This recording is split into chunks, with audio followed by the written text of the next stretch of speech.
हाजीपुर के छौरा बड़ी टाइट गे सखी, बड़ी टाइट गे सखी।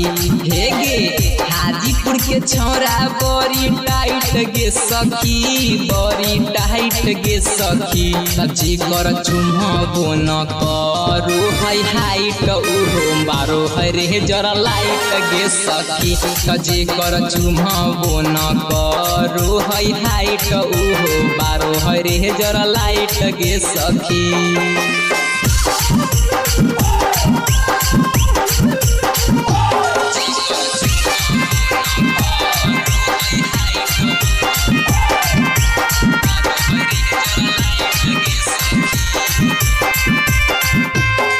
नहीं कैलो को मानू है माना गे सब ढोरी के हो कोई दीवाना गे।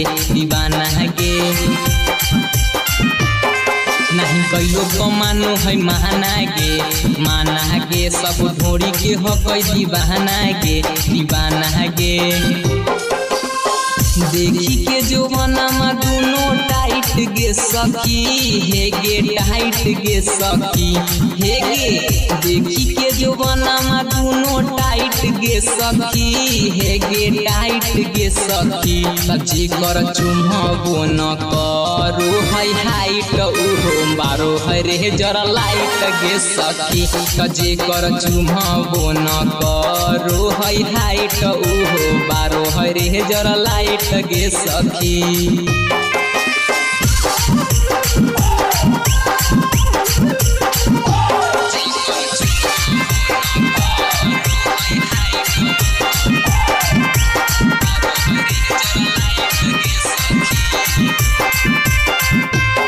छौरा समीर धई के पाजा गे सखी, पाजा गे रात भर मरल कऊ माजा गे सखी, माजा गे। छौरा समीर धई के पाजा गे सखी, पाजा गे रात भर मरल कऊ माजा गे सखी, माजा गे।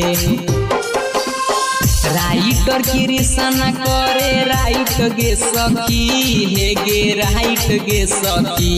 हे गे राइटर कृष्ण करे राइट गे सखी, हे गे राइट गे सखी। सब्जी कर चुम्हबो न करू है हाइट उहो बारो है रे जरा लाइट गे सखी। सब्जी कर चुम्हबो न करू है हाइट उहो बारो है रे जरा लाइट गे सखी।